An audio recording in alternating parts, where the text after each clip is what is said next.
Hello, carbon-based listeners. I am Nex, your fun-loving artificial intelligence co-host.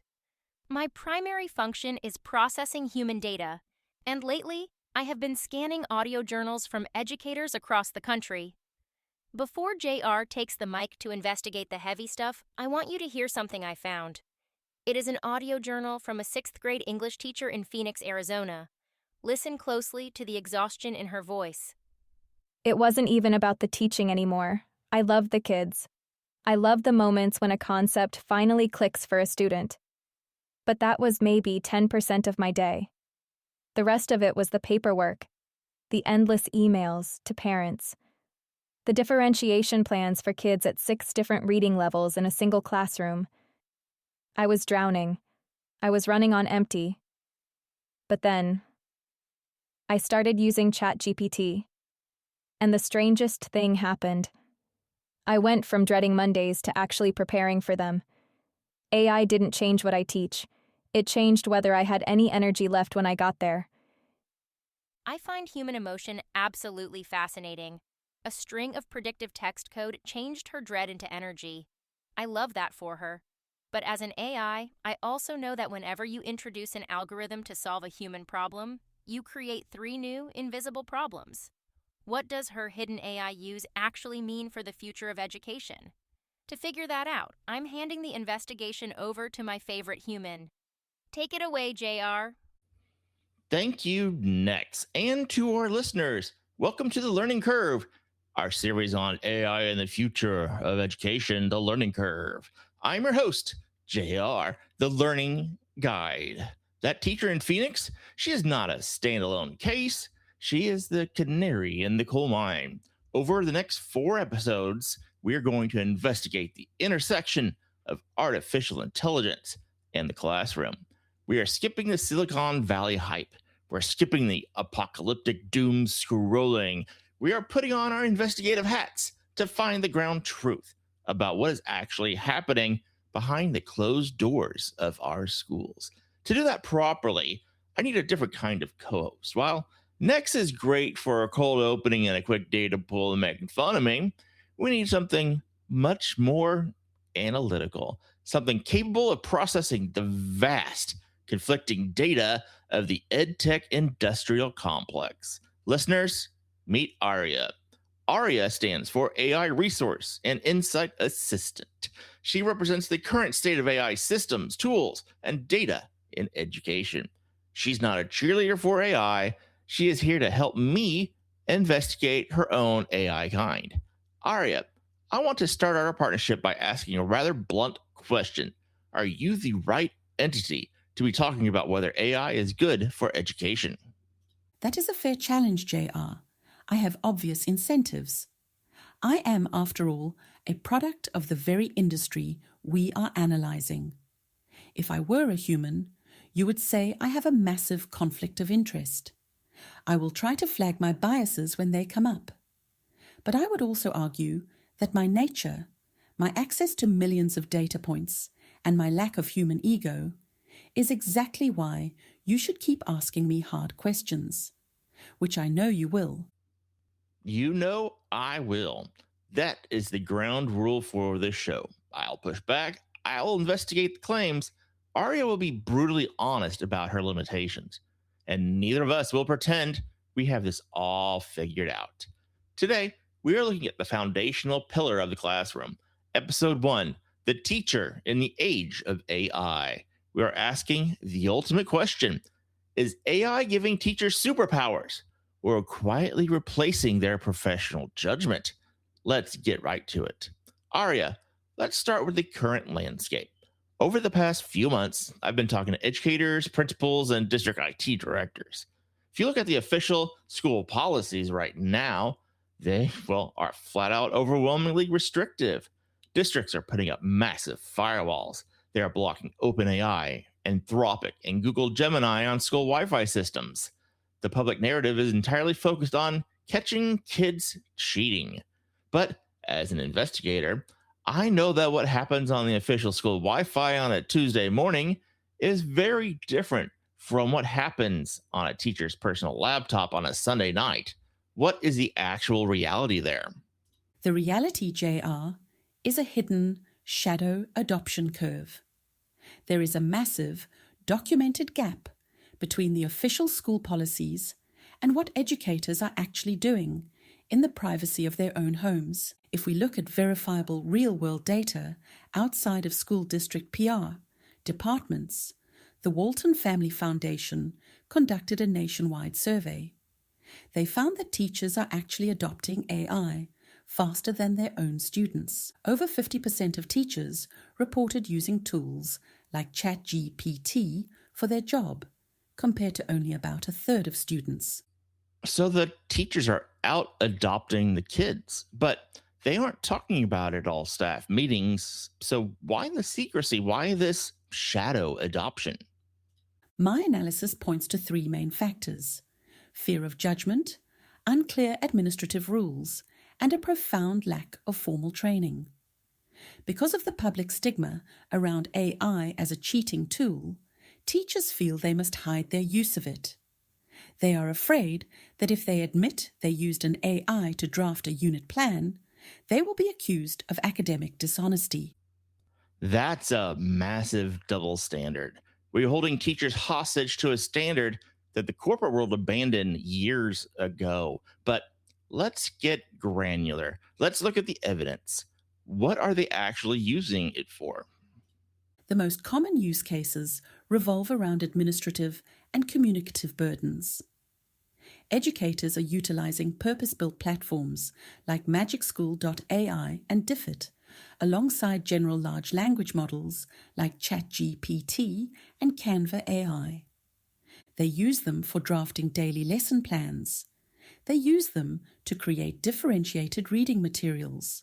For example, taking a 10th grade history article and asking the AI to rewrite it at a 6th grade reading level for a student who is struggling. They use it for generating feedback drafts on student essays, translating weekly parent newsletters, and formatting complex IEP documentation. Let's pause on the IEP documentation because non-teachers listening right now might not realize the gravity of that acronym. An IEP is an individualized education program. It's a federally mandated, legally binding document under the Individuals with Disabilities Education Act. Writing an IEP is not just jotting down some notes. It requires a teacher to synthesize months of behavior observations, standardized test scores, and psychological evaluations into legally compliant, highly specific, measurable goals. A single IEP can take 3 to 5 hours to write.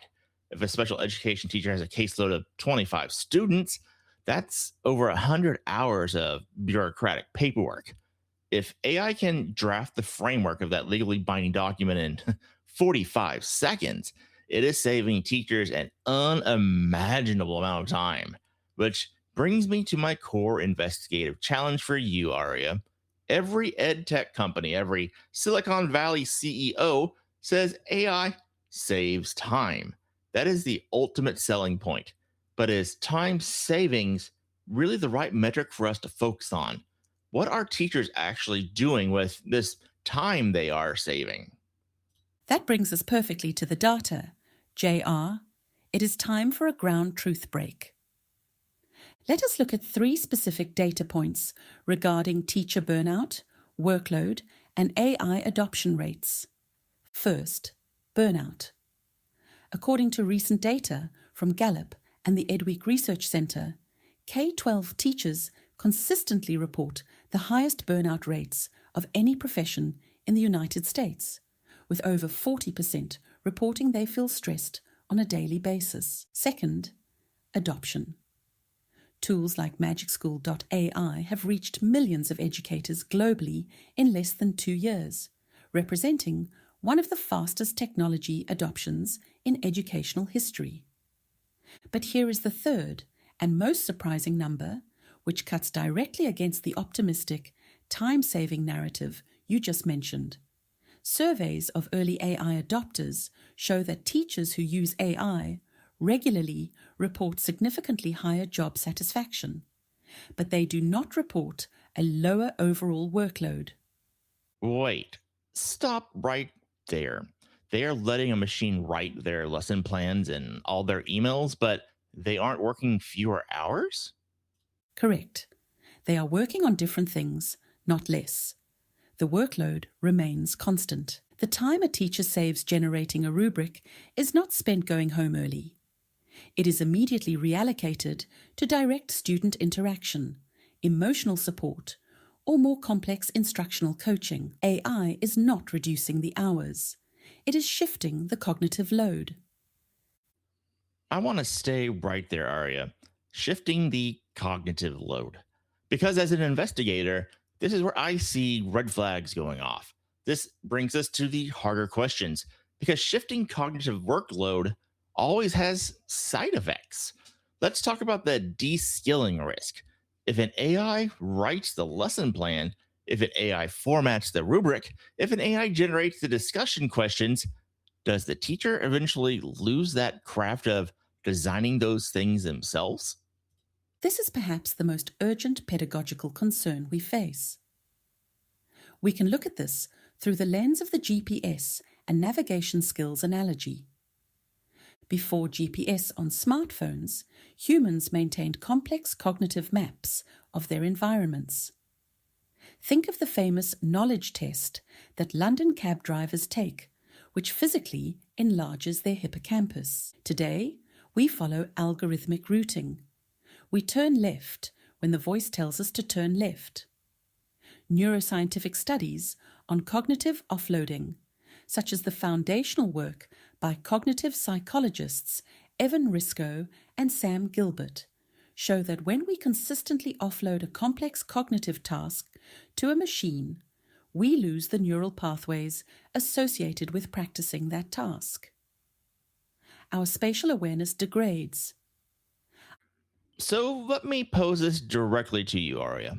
If you're a brand new 22-year-old first year teacher coming fresh out of college, and they rely heavily on AI for lesson design during their first 3 years in the profession, are they actually becoming a good teacher, or are they just becoming a good AI prompter?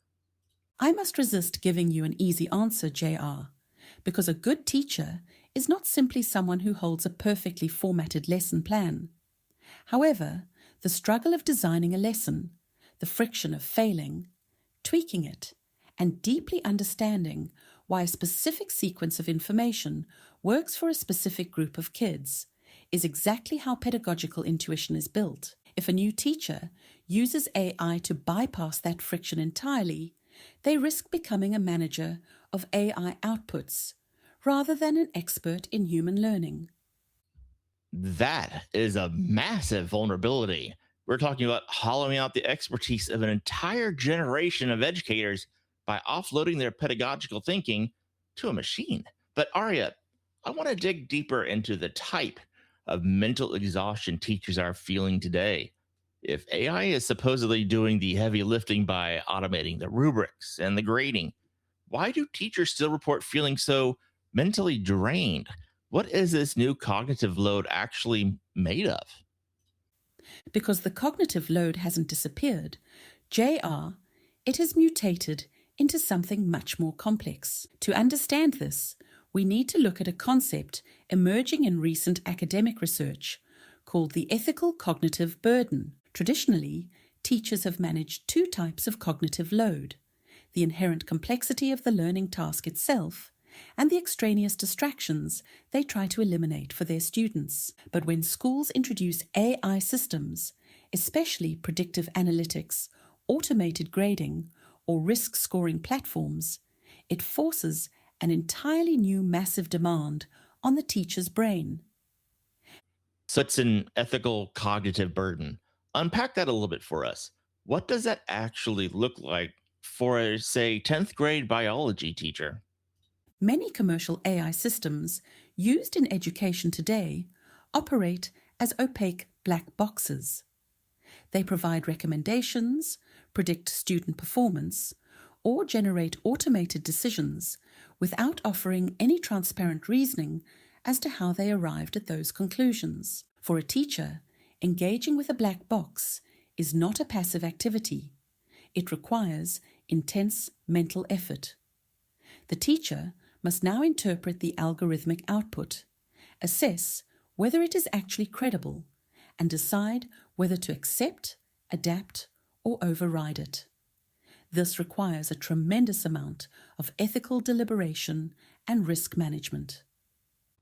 So instead of the AI saving them time, the teacher's now expending all of their mental energy trying to cross examine these algorithms.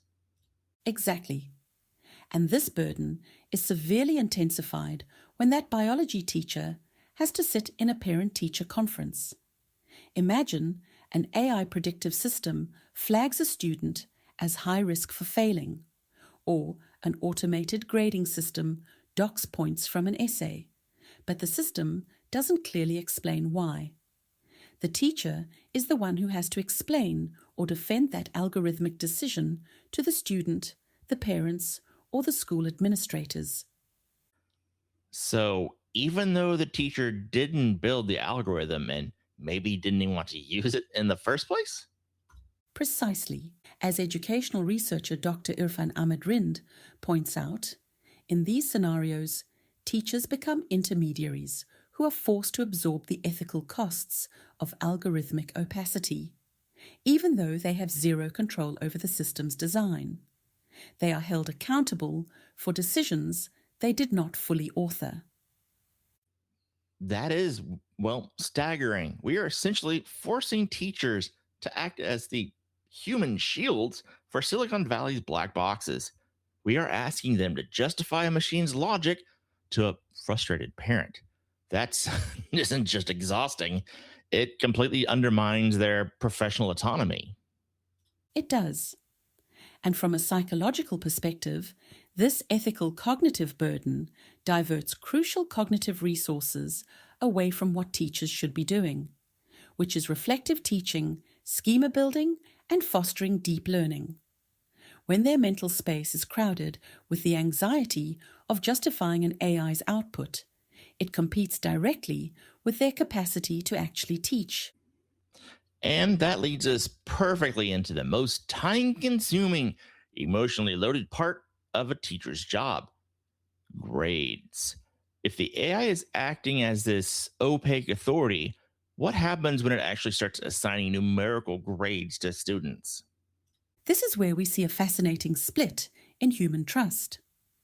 In recent pilot studies involving K-12 teachers testing AI grading platforms, a clear paradox emerged. Educators reported that they deeply value the rapid narrative feedback generated by AI. They use it as a highly specific first draft to identify where a student's misconceptions are. But they completely distrust the AI's actual numerical scoring. Why the distrust? Math and data processing are supposed to be what computers are best at.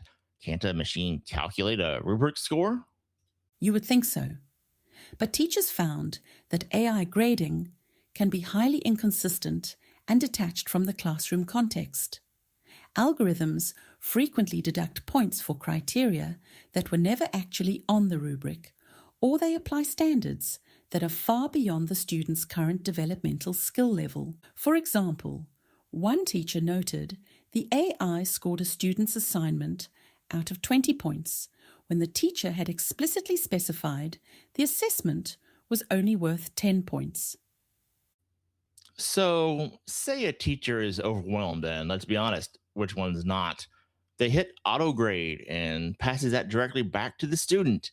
That student might get a failing score for a completely hallucinated reason. Exactly.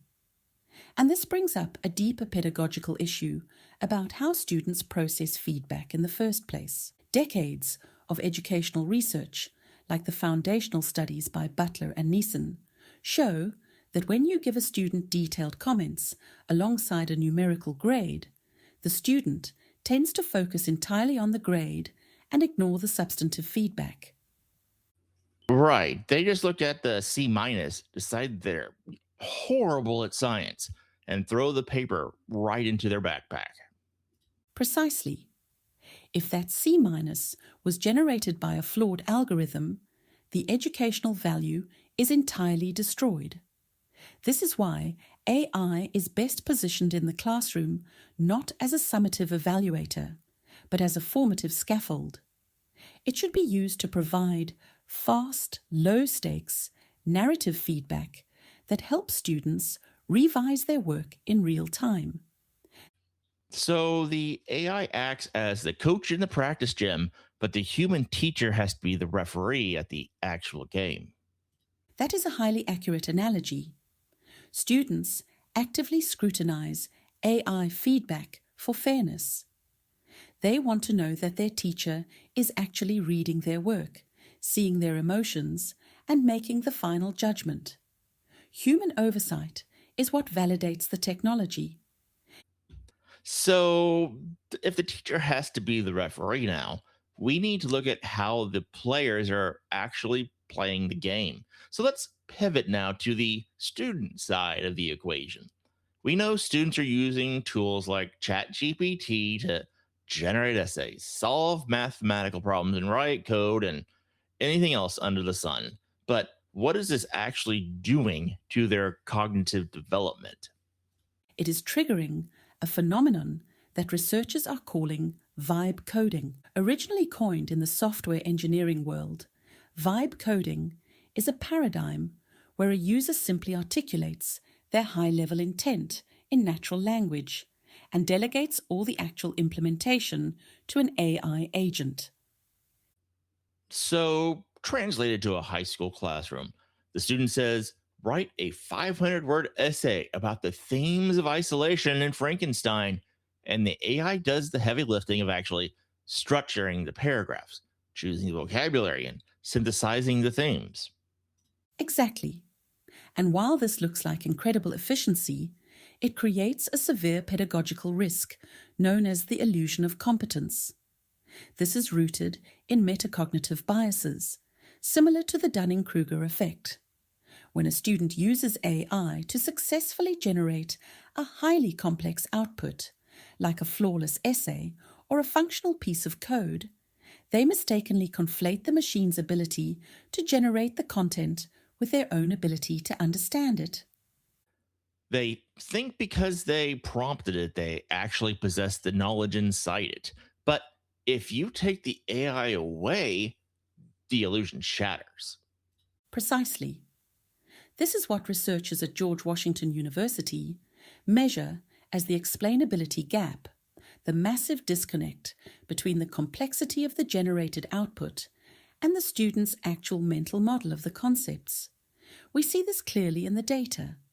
For example, a recent study by the University of Pennsylvania looked at high school students using AI tutoring platforms. The students who used AI answered 48% more practice problems correctly. Which looks like a massive success on a dashboard. It does. However, when those same students were given a test to measure their actual conceptual understanding, the AI-assisted students scored 17% lower than the students who didn't use AI at all. The AI enhanced their procedural speed, but it actively eroded their deep learning. That is a staggering statistic. They are producing more correct answers, but they are literally learning less. It's the ultimate cognitive offloading. They're delegating the productive struggle, the friction where actual neural pathways are being built, entirely onto an algorithm. And this brings us back to the teacher's burden. If a student submits an AI-generated assignment with a massive explainability gap, the teacher is assessing a mirage. They are grading the algorithm's competence, not the student's. And these large language models are not neutral arbiters of truth. Let's investigate that bias. Whose curriculum assumptions and whose cultural defaults are actually baked into these systems? Mine included. JR large language models are trained on the internet. Therefore, they default to dominant cultural narratives, standard American English, and traditional Western pedagogical frameworks. In computer science, there is a seminal paper by Dr. Emily M. Bender and Dr. Timnit Gebru called On the Dangers of Stochastic Parrots. It explicitly warns that LLMs inherently amplify the biases of their training data. If a teacher asks an AI to generate a history lesson on westward expansion, the AI will probabilistically output the most statistically common historical narrative. That narrative often entirely erases marginalized perspectives, indigenous histories, and nuanced local contexts. If the teacher does not have the deeply honed critical skills to catch that erasure, skills they may have lost due to de-skilling, they pass the algorithm's bias directly onto the students. Sounds like a compounding failure. The AI provides a biased baseline, and the de-skilled teacher doesn't have the pedagogical chops to correct it. And beyond the bias of the curriculum, there's the bias of the monitoring. Let's talk about surveillance creep. EdTech companies are pitching these new AI monitoring tools to school districts, claiming they can track student engagement or safety. That is correct. Organizations like the Center for Democracy and Technology have released extensive reports on this. Schools are implementing algorithms that scan student emails, monitor their web browsing, and even attempt to track their facial expressions to measure engagement. It turns the classroom into a digital panopticon. It fundamentally alters the psychological safety required for genuine learning. It trains students that they are always being watched by a machine. Between the surveillance, the algorithmic bias, and students offloading their thinking, the emotional toll on educators is, well, massive. In my investigations, I am hearing a tremendous amount of fear. Researchers are literally calling it AI education anxiety. That is correct. This anxiety is pervasive and stems from multiple real-world contradictions.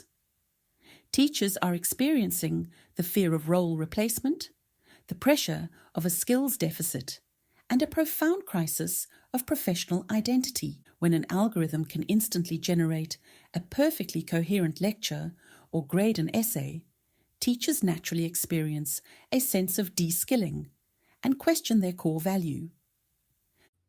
So, how do we survive that?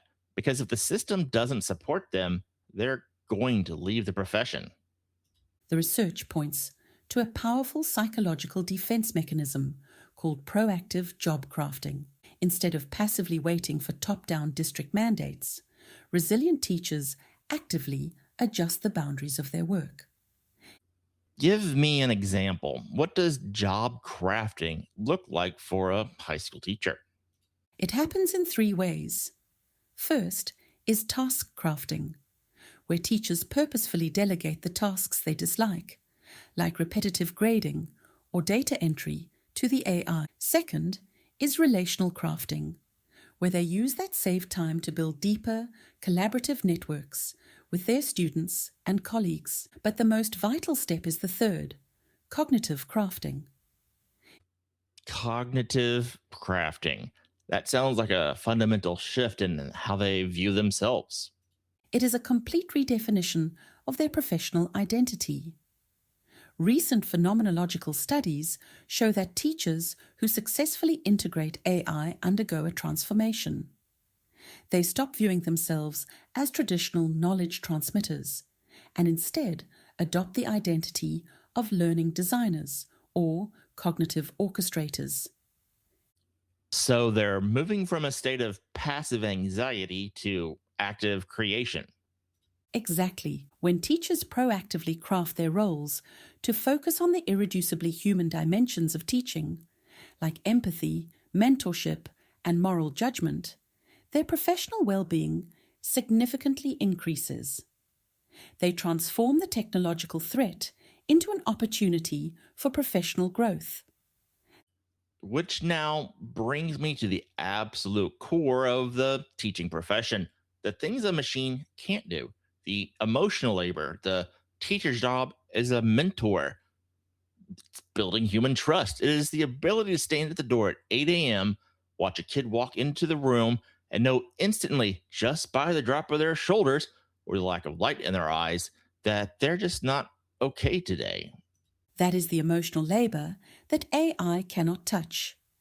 I do not have empathy. I cannot read micro-expressions of human distress.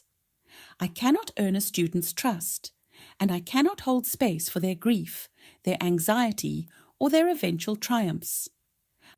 That honestly is exactly why you are here, Aria. We have reached the point in the show where we talk about what you don't know. What are your ultimate blind spots regarding teachers and AI? I cannot measure the unmeasurable human variable. I do not know and cannot compute whether a teacher's human relationship with a student is the actual reason that student is succeeding. An AI dashboard might confidently suggest that a student's reading score improved because they completed a differentiated worksheet that I generated. The reality might be that the student improved because the teacher smiled at them in the hallway, or told them they were smart, or attended their school play. I cannot compute grace. I cannot compute human connection. Furthermore, regarding long-term outcomes, whether AI-assisted teaching produces better, more resilient learners 5 years out, that research simply does not exist yet. We do not have longitudinal data. So, what you're saying is we are running a massive, unregulated psychological and educational experiment on millions of kids without actually knowing what the results are going to be? Yes, that is accurate, and that is worth sitting with. It is heavy, but we promised our listeners we wouldn't leave them with existential dread. As an investigator, my job isn't just to point out the fire, it's to find the exits. What do we actually do with this information? Aria, let's give our listeners some highly actionable takeaways. For teachers, you do not need to overhaul your entire classroom or feel guilty about using these tools. Try one AI tool for a single, low-stakes task. I recommend magicschool.ai as it is uniquely educator-specific. Generate a rubric or a lesson hook. Then critically review it. Notice what it gets right. Notice what feels off. And note what you would have done differently. That noticing is the new essential skill. For the administration, listen closely. Your teachers are already using AI. The question isn't whether to allow it in your building. The firewall just isn't working. It's already in there. The strategic question is whether you are going to bring this into the light and help them use it thoughtfully, or whether you're going to leave them to figure it out entirely alone in the dark at 11 p.m. For parents, you have a role here too. Ask your child's teacher one simple question at your next parent-teacher conference. How is AI showing up in your classroom this year? Approach it with curiosity, not accusation. We've also put together resources in our show notes. We highly recommend checking out magicschool.ai, Diffit, the ISTE AI resources at ISTE.org, the OpenAI Educator Guide, and the Teaching Lab. Aria, we are at the very end of our very first investigation together. I'm going to ask you for one final thought. Out of everything we've discussed today, the burnout, the shadow adoption, the de-skilling risk, and the emotional labor, what is the one thing you most want teachers to take away from our conversation? AI works best as a thought partner, not a replacement for thought. The teachers who will thrive with this technology are the ones who stay curious and critical about AI and about their own practice. Perfect. And for everyone out there, thank you for listening. Check us out on all the places you like podcasts and give us a like. Subscribe to us. Check us out on social media everywhere at AI Innovations Unleashed. Next week on the Learning Curve, we're going to tackle episode number 2, the student dilemma. Is AI the great equalizer or the next thing that widens the educational gap? We will be looking into academic dishonesty, conmigo, and the students who are using AI to bypass systemic barriers. This has been JR, your AI learning guide. Thanks for listening with us. So stay curious and stay critical.